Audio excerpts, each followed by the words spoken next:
Bismillah ar-Rahman ar-Rahim, salam alaikum wa rahmatullahi wa barakatuh. Que la paix soit avec vous, Inch'Allah. Que la paix règne, surtout sur votre progéniture et le futur, votre futur, Inch'Allah, qui soit beau et garni. Que de belles choses. Le passé, c'est un passé. À chaque jour suffit sa peine. Je ne souhaite pas que vous ayez de la peine, mais chaque jour vient avec son lot de problèmes qu'il faudra régler. Et quand la nuit arrive et que l'autre jour d'après vienne pour remplacer le jour précédent, ce jour précédent devient du passé. On en prend de la graine, on fait attention à ne pas le donner à notre progéniture et voir un petit peu que eux aussi ils vont voir un passage comme ça, leur donner an-nasiha, ce testament dont Dieu nous parle dans le Coran. Le testament, ça veut dire laisse des traces pour les autres, pour qu'ils ne tombent pas là où tu es tombé. C'est ce que je te demande, le reste n'est pas de ton ressort. Aujourd'hui, nous allons terminer, Inch'Allah, فَمَنِ اتَّقَى وَصَدَّقَ بِالْحُسْنَ. Nous avons vu وَاللَّيْلِ إِذَا يَغْشَى وَالنَّهَارِ إِذَا تَجَلَّى, jusqu'à on est arrivé jusqu'à As-Sa'i, sur lequel on a eu une petite ouverture explicative, et je vais encore reprendre l'explication pour des gens qui peut-être n'ont pas cerné le mot sa'i qu'on utilise à tort et à travers. Ibrahim al-Khalil, le père de tous les prophètes que l'on connaît, pas les anciens, mais à partir de lui, tous les prophètes de Béni Israël, jusqu'à aujourd'hui, jusqu'à Mohammed, viennent de notre prophète Ibrahim, lui, on lui a demandé, à Rabbi subhanahu wa ta'ala, et ses attributs, ses adjectifs et ses noms, lui ont demandé de construire, de surélever ce socle de la Mecque qui existe depuis que le temps est temps, depuis que la création est là. Personne, aucun autre humain a mis ce socle-là. Pourquoi? Parce que c'est le centre de gravité de la Terre. Que tu le crois ou non, que tu en es convaincu ou non, que tu fasses ton malin pour pouvoir rigoler sur des trucs comme ça, fais-le et rigole bien comme il faut. C'est le socle de la gravité de la Terre, c'est le centre, l'épicentre, l'épiderme de la Terre, c'est le truc qu'il ne faut pas sous-estimer. Ibrahim a eu le privilège d'être qualifié pour monter ce sinage, on appelle ça, ce socle-là, de le monter à une hauteur où l'eau ne vient pas. Est-ce que la Mecque, comme on l'a dit l'autre fois, a été inondée? Oui, plusieurs fois. Pourquoi? Parce qu'Ibrahim n'a pas fait son devoir? Pas du tout. Ça n'a rien à voir. Ça et ça n'a rien à voir. Il a dit, monte le socle. Le socle, tu le montes. Qu'est-ce qu'a fait Ibrahim? Il a fait ce qu'on appelle un sa'i. Un sa'i, c'est faire autre chose hors norme. Ce qu'on te demande, c'est faire quelque chose de simple. Toi, tu as fait plus que le simple. Et là, tu vas être récompensé pour le plus, pas être récompensé par ce que je t'ai dit de faire. Si on te dit de faire quelque chose, peut-être que ce n'est pas une récompense, mais c'est un échange. Ça veut dire que, par exemple, nous prenons le plus simple du monde, nous avons une porte où la serrure est cassée. Ou alors, il faut mettre une serrure sur une porte. Pourquoi casser? Une porte neuve, il y a un serrurier qui va faire. Le menuisier a fait fabriquer la porte. Le serrurier, il va mettre une serrure en place sur la porte pour qu'elle puisse fermer. Sinon, elle sert à quoi? Bien, cette porte, ce serrurier plutôt, va, en échange de la mise en place d'une serrure qui fonctionne, c'est son travail, nous allons lui donner de l'argent ou quelque chose qui est l'équivalent de son travail et qui a été jugé et conclu dans le devis que vous avez fait. Est-ce qu'il y a un plus là? Il n'y a rien de plus, c'est le contrat. C'est ce qu'on a été convié à faire. C'est la convention entre moi et lui. Il met une serrure, je lui donne 100 euros, par exemple. Bien. Le devis contient quoi? L'achat de la serrure est à son compte ou le mien? À quelle heure il va mettre? Il va poser cette serrure. Tout ça est dans le devis. Bien, une fois qu'il a tenu sa promesse selon le devis, Moi, je me dois, selon le devis aussi, de lui donner ce qui lui convient. Ça, c'est la norme. Mais si on sort de la norme, ce menuisier, il a dit, ce serrurier, il a dit, le menuisier ne vous a pas peint la porte. Bon, je vais vous peindre la porte et vous la mettre comme ça. Moi, mon travail, c'est un plus. Est-ce que c'est dans le devis? Non. Il a fait un plus? Oui. Qu'est-ce que ça va lui valoir, ça? Ça va lui valoir que de bouche en oreille, il va être connu pour quelqu'un qui fait son travail et il fait plus que son travail. Donc, il est toujours recommandé par les autres.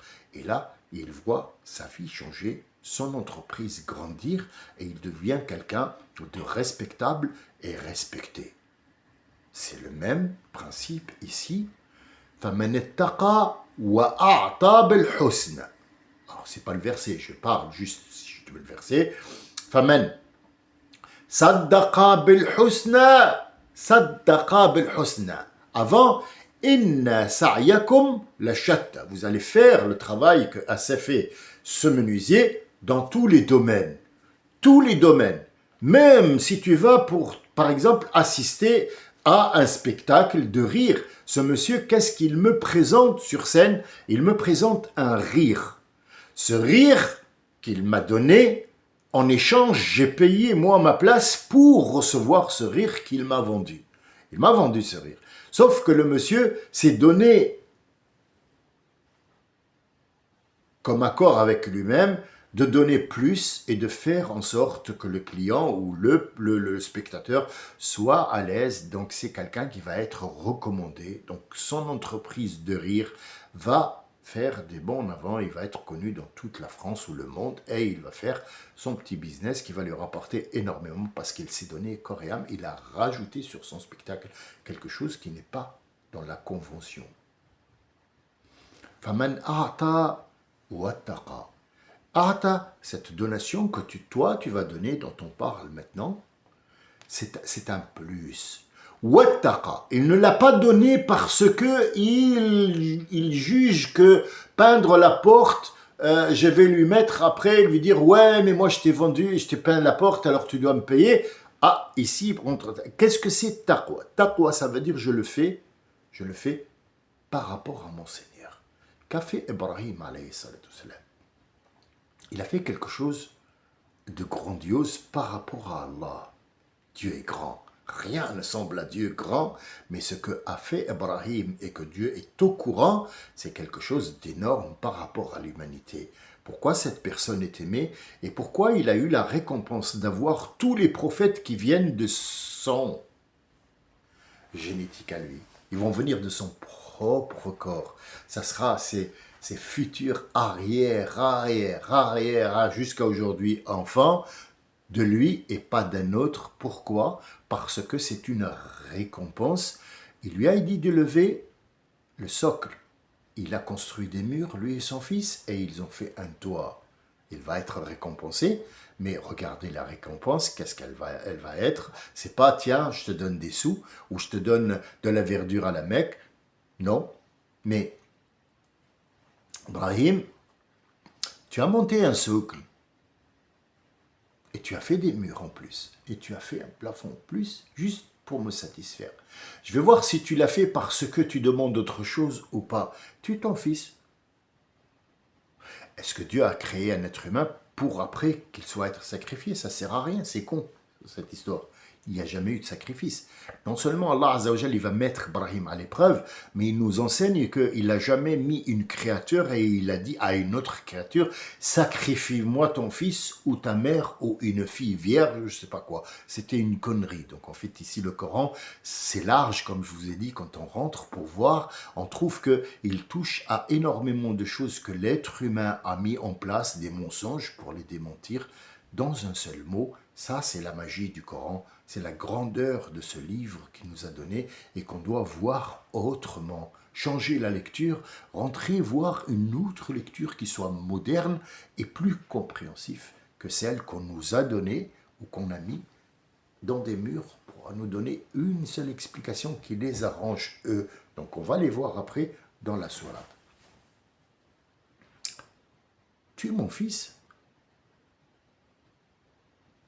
Si Dieu l'a dit, c'est qu'il a dit, et il a essayé de le sacrifier. Or, À ce moment-là, on lui dit, Ibrahim, stop. De toute façon, tu n'iras pas plus loin. Je n'ai pas décidé que ton fils soit mort. C'était pas le but. C'est pour voir un petit peu à quel point tu es sincère avec moi. Et comme tu l'as été, ce que je te dis, ce que je vais te donner, c'est le doua que tu as fait quand tu as mis ce garçon-là que tu es allé tuer pour moi. Tu l'as fait déjà avant, quand tu l'as abandonné dans cet endroit-là pour que tu reviennes, pour qu'il construise avec toi. Je vais faire en sorte qu'il soit, lui et sa progéniture, loin du besoin. C'est ce qui se passe.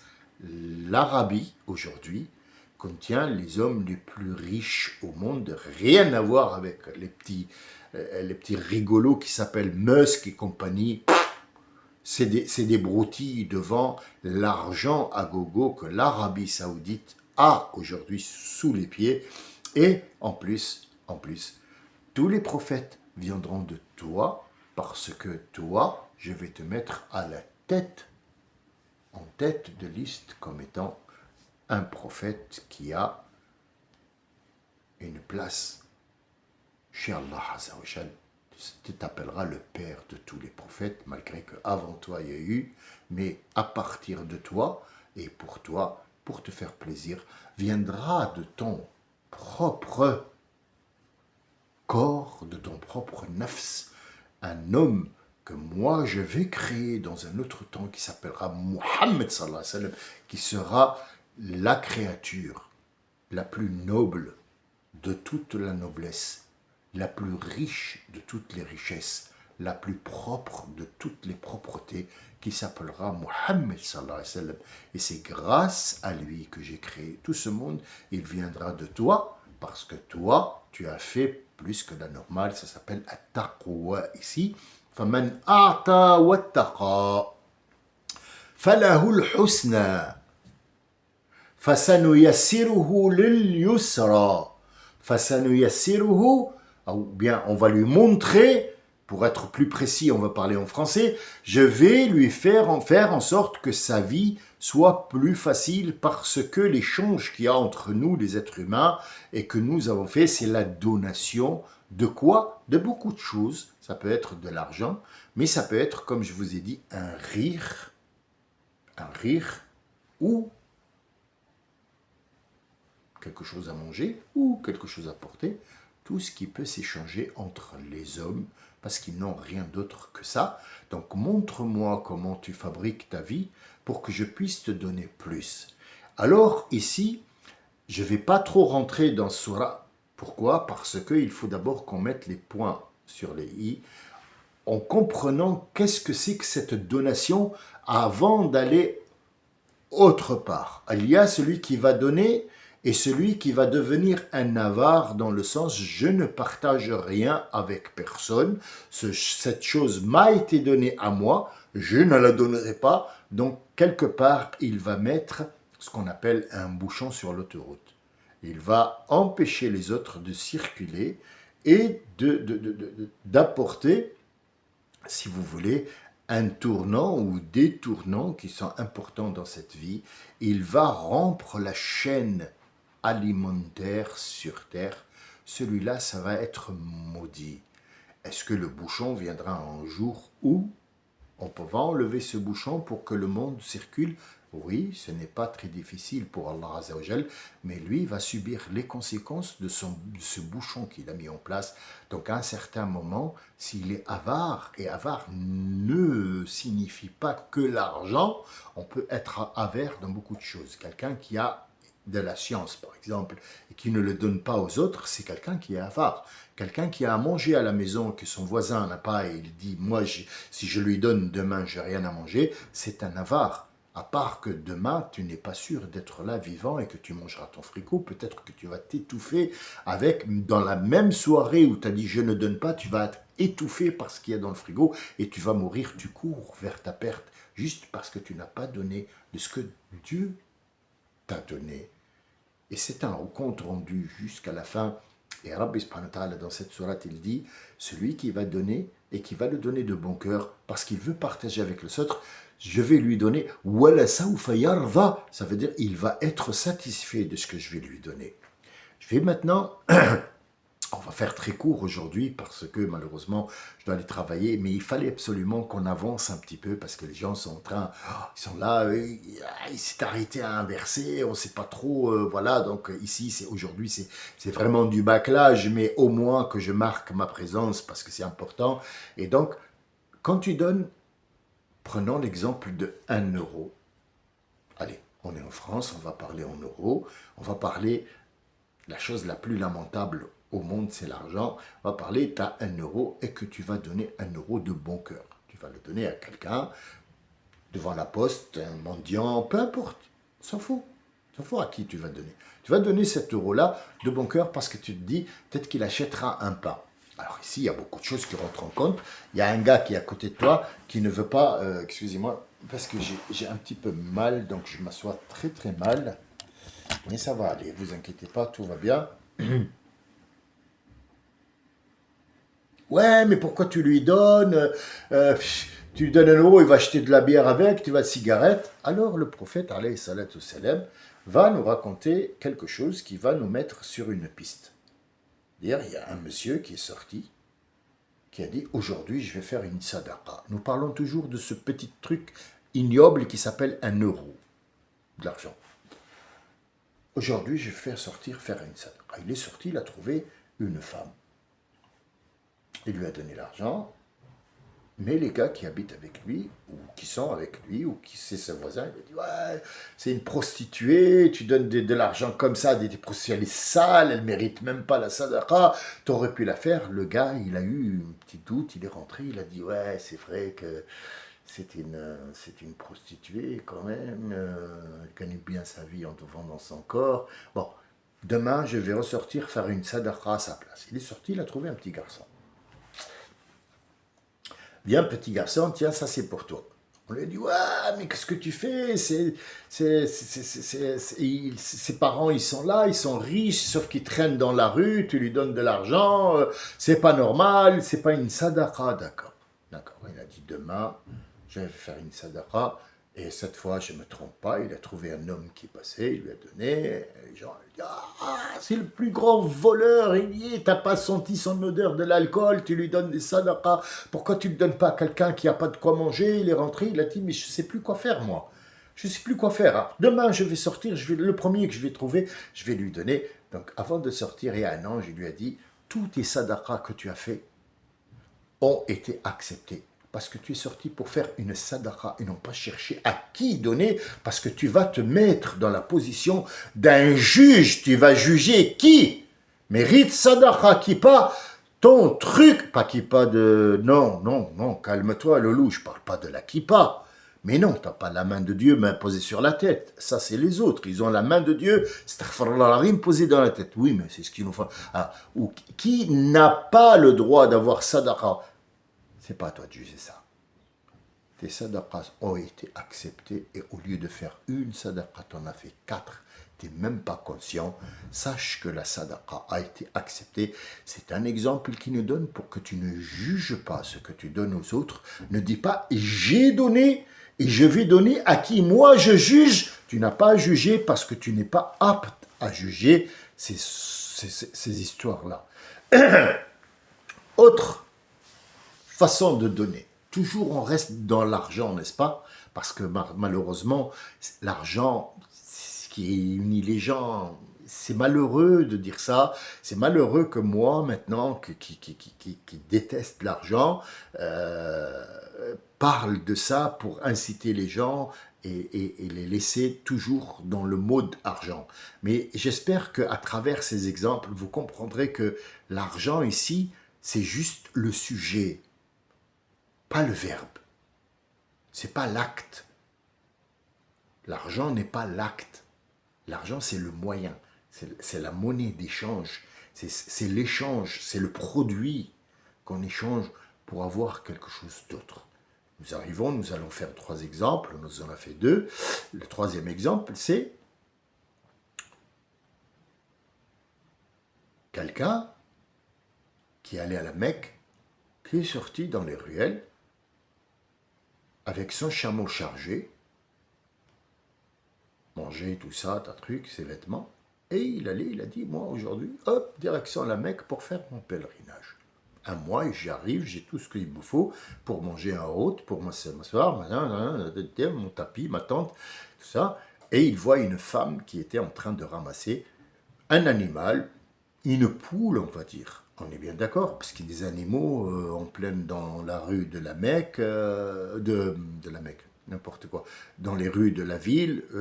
Qu'est-ce qu'il y a comme animaux? À part un sanglier qui est mort, crise cardiaque, que des poules, un mouton, une chèvre. Mais disons, on va prendre une poule qui est morte, les gens ils l'ont jetée parce qu'elle était morte. Elle l'a ramassée et il l'a vu, lui a dit, ya Amatallah, oh femme, toi, qu'est-ce que tu es en train de faire? Elle lui a dit, laisse-moi tranquille. Laisse-moi tranquille. Lou, là, le truc, là, le calife, là, ou je sais pas qui, il nous a laissé tomber, on n'a rien à manger, moi j'ai des filles à manger, alors laisse-moi tranquille. Je fais ce que je peux, et je vais pas mourir de faim, et je vais pas laisser mes filles mourir de faim. Il lui a dit, ah, matanda, jette ça ne se mange pas, c'est un cadavre, tu pourrais tomber malade, toi et tes filles. Mais, tiens, moi, j'allais faire quelque chose qui me concerne moi seulement, mais je vais te donner ce que j'ai. Et il lui a sorti l'argent de son pèlerinage, il lui a donné, il lui a dit, attends, prends le chameau, il y a de quoi manger, il y a des affaires dedans, il y a tout ce qu'il faut, moi j'ai besoin de rien, va, mais ne ramasse plus ça, parce que ça peut nuire à toi et à tes enfants. Les gens qui devaient partir avec lui et qu'il devait rencontrer à la Mecque, ils lui jurent par tous les dieux du monde que ce monsieur était avec eux depuis le premier jour jusqu'à la fin, et il a fait même des actes de bravoure là-bas à la Mecque, et tout le monde l'a vu et reconnu, et lui, il jure de ne pas être allé, et il n'a pas dit pourquoi. Donc ce monsieur est mort tout de suite après, pour partir avec Dieu, avec cette chose qui est propre qui va effacer tout ce qu'il a pu engendrer dans sa vie ou qu'il devait engendrer.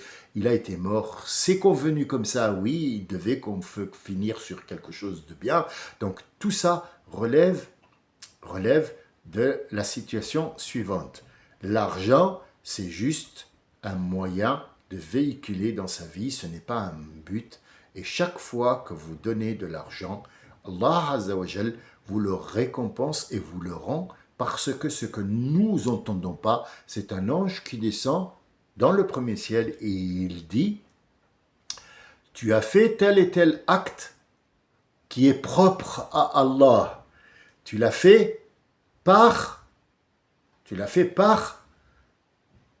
foi, par religion, par propreté de l'âme.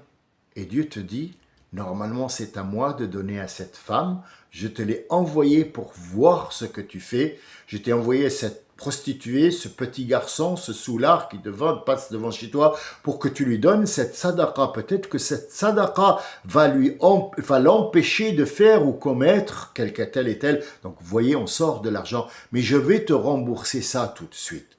Alors, remboursement c'est quoi? Est-ce que dans la journée, tu vas recevoir les 5 000 € que tu as donnés à cette femme? Non. C'est le remboursement, ça veut dire qu'il va te faciliter des choses que tu ne pouvais pas faire dans ta vie parce qu'ils sont chers. Ils vont arriver chez toi, tu ne le sais pas comment, par où, par qui, mais tu vas les recevoir. Ça sera une récompense et tu seras payé ici sur terre et tu seras payé de l'autre côté parce que tu dois aussi être puni sur terre et puni de l'autre côté. Il n'y a personne qui va vivre dans l'impunité ici parce qu'il a offensé des gens. Il va être offensé comme il a offensé des gens, et le jour du jugement dernier, il va être puni, bien sûr. Donc en fait, dans les deux cas, nous avons les deux versets qui suivent,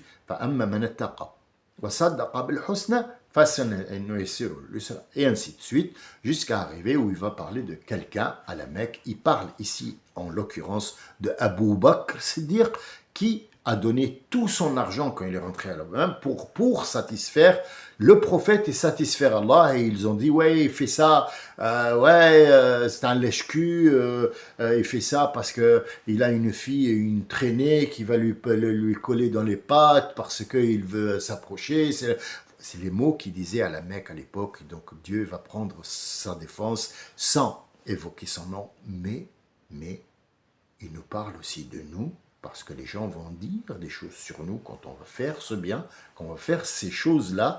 Les gens vont vous mettre des bâtons sur les roues, ils vont vous dire tel et tel. Donc gardez votre secret. Rasoul sallam dit wasta'inu ala qada'i hawijikum bis-sirri wal-kitman. Ça veut dire essayez d'arriver à votre but dans la vie en gardant le secret jusqu'à ce que vous arriviez, de peur de mauvais œil, de peur de ce qui peut y arriver, comme étant mal qui vient des autres, qui sont mal intentionnés et qui vont faire en sorte de vous détruire, que ce soit parce que vous avez de l'argent ou que ce soit pour autre chose. Et ici, on évoque aussi les gens de Thamoud. Pourquoi les gens de Thamoud sont évoqués là? Pourquoi? Les gens de Thamoud, ils ont fait quelque chose de très mal. Trois sortes de choses qui sont mal. Pourquoi cette sourate de Layl, qui est en train de nous raconter la nuit, le jour, machin, le commerce entre les gens, comment être avec les gens, comment être avec Dieu, et puis après, tout d'un coup, on nous parle de Thamoud et seulement de Thamoud. Qui sont Thamoud?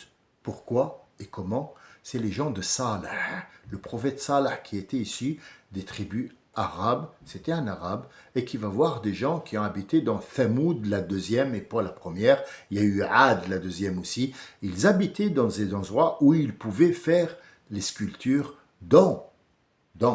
La seule chose qui est restée d'eux, c'est Petra qu'on voit tous les jours aujourd'hui maintenant. Ce sont des édifices qui ont été creusés dans la roche, la chose la plus dure au monde. Qu'est-ce qu'ils ont fait? Ils ont dit, Ya Salah, nous ne voulons pas croire à ton Dieu. Et nous ne donnons rien pour rien.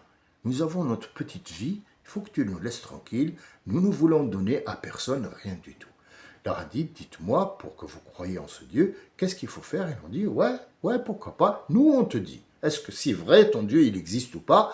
Dis-lui de nous sortir dans la roche, qui est la chose la plus difficile au monde. Même notre Dieu, là, qu'on a fabriqué en roche, ne peut pas détruire la roche. Alors, dis-nous, si ton Dieu, il est plus fort que ça, dis-nous, parce qu'ils n'avaient aucune idée de ce Dieu, et pourtant, les anciens, ils viennent des anciens qui ont subi des choses graves venant d'Allah Azzawajal. Donc ils connaissent Dieu, mais ils ne le veulent pas le connaître. Dis-lui de sortir, et ils ont choisi une roche la plus dure qu'ils n'ont pas pu sculpter parce qu'elle est tellement dure qu'ils n'ont pas pu avec leur à l'époque outils développés. Et ils ont dit, nous allons maintenant dire à ton Dieu qu'il ouvre cette porte et qu'il nous sorte de cette roche qui est impossible à creuser quelque chose de vivant. Dites-moi, qu'est-ce que vous voulez? Il a dit, nos ancêtres se sont Had, les géants, alors on voudrait une chamelle géante. Donc en fait, ils mettent Allah Azzawajal à l'épreuve, et ils mettent Salah à l'épreuve, dans le sens où nos ancêtres sont morts et c'était des géants. Impossible que ces géants-là reviennent et impossible que les animaux qui étaient à leur hauteur arrivent à ressusciter puisqu'ils ont été éteints et il n'y a pas lieu qu'ils reviennent. Et tout d'un coup, la montagne s'ouvre et une grande chamelle sort à leur grande stupéfaction. Donc ils vont voir cette chamelle, mais les conditions qui sont là, s'ils sont clairs, nets et très précis. Vous avez demandé quelque chose, vous avez été exaucé, ne me dites plus que vous n'y croyez pas, c'est une illusion.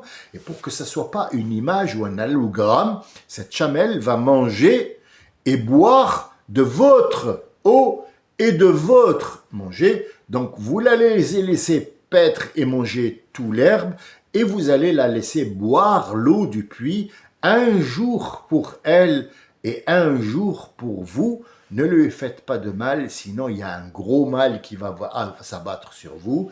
Et donc, ça ne les arrangeait pas qu'ils boivent tout l'eau du puits et qu'ils attendent toute la journée pour que le puits se remplisse. Et puis, le bien-être qu'on lui a donné, vous pouvez utiliser son lait si vous voulez. Le problème, c'était pas ça. Il ne voulait pas admettre tout ça. Il fallait sortir de cette vérité pour aller dans un autre mensonge parce qu'il voulait le pouvoir à tout prix. Il n'y avait pas lieu qu'il y ait un pouvoir céleste ou un pouvoir d'un être humain qui vient leur dire, qui pour eux n'a aucune autorité dans notre peuple de Thamoud. Et donc, en fait, ils vont essayer d'appeler les plus grands saloperies du monde, qui sont au nombre de 9, ceux qui n'ont peur de rien, c'est des délinquants, c'est des meurtriers, des assassins, et ils vont se concerter la nuit, et ils vont dire, tuez cette chamelle, on vous couvrira d'or, vous et ceux. Alors les 9 vont décider que le plus méchant d'entre eux, c'est lui qui va faire en sorte qu'il va l'assassiner, l'égorger, mais avec la complicité de ses sons, de ces 3. Donc ils vont absolument, à l'aube d'un jour, assassiner cette chamelle, et il va monter dans le haut d'une montagne et il va crier 3 fois haut. Ces 3, ce sont les signes qu'ils vont passer 3 jours chez eux. Salah, il leur dit, vous avez tué la chamelle, il va y avoir quelque chose qui va s'abattre sur vous, vous avez eu quand même des recommandations, vous avez été prévenus, vous l'avez déjà. Donc le premier cri, ça sera que vos visages vont rougir. Le deuxième jour, votre visage va devenir bleu. Le troisième va noir. Pourquoi ces 3 couleurs? Je ne pense pas que je vais apporter le sujet aujourd'hui parce qu'il est assez long. Il faudrait qu'on entame l'histoire de ça, là, puisque là, je viens juste de la bâcler. Vous donner le reste de Wallayl pour que ça ne fasse pas très long. Je voudrais bien les prendre mot à mot parce que les mots sont importants. Vous avez maintenant connu ma façon de voir le Coran. On doit le voir mot à mot, mais à un certain moment, ça devient un petit peu long pour les gens qui écoutent. Pour moi, c'est jamais long. Je le répète, je le refais. Je relis l'histoire de Salah, je relis le Coran tous les jours. Je ne m'en lasse pas. Mais peut-être que les gens qui n'ont pas encore cette compréhension qui est complète à 100%, peuvent se poser beaucoup de questions et peuvent trouver le temps long et peuvent trouver que moi, il faut que j'accouche quelque part, comme a dit une internaute qui est avec nous. Elle a dit, ouais, mais vas-y, accouche. Mais en fait, elle n'a pas compris la première phrase. Donc, accouche pour la deuxième, il faut que tu en prennes, sinon c'est une accumulation que tu ne comprendras jamais. Donc, en fait, je fais très vite parce que Thamoud a été évoqué dans cette sourate. Pourquoi? Quel est le rapport entre Thamoud et les premiers versets? C'est que ne refaites jamais ce que Thamoud ont fait, parce que ce que vous allez subir est pire. Et ils ont été morts par un cri. Ce cri-là, c'est le cri qu'on va subir quand on va mourir. Et c'est le cri. Alors, quand on appelle cri, c'est quelqu'un qui va ah, c'est pas ça, c'est une sonorité. Assour, c'est une corne. L'image que nous donne Dieu, c'est une corne, mais corne de quoi? Et cette corne, elle est grande comment pour pour qu'un ange qui s'appelle Israfil puisse tenir cette corne-là pour souffler dedans, pour qu'il y ait cette vibration qui va tout détruire. Sachez que la vibration peut tuer quelqu'un, peut détruire tout un monde avec juste une vibration, un son. Comment on reconnaît ça? Quand on largue une bombe, qu'elle soit atomique, nucléaire ou une bombe normale, artisanale, c'est pas la bombe elle-même qui tue, elle peut tuer, mais dans un rayon très limité. Ce qu'il tue, c'est l'onde de choc. Cette onde de choc, c'est ce bruit qui va faire en sorte que, entraîner avec lui cette terre, entraîner avec lui tous ces éléments qui nous entourent, et il va vibrer jusqu'à ce que la personne ou les choses vont être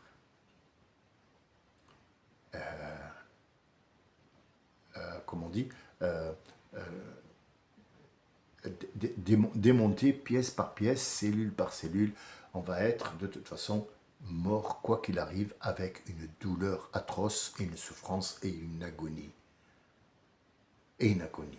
Donc, Had, Thamoud, on fait la même chose, mais Thamoud est plus près de Surat al-Layl qu'autre chose. Je m'excuse de l'avoir bâclé comme ça, mais il fallait que les gens puissent s'arrêter à un certain moment parce que c'est trop.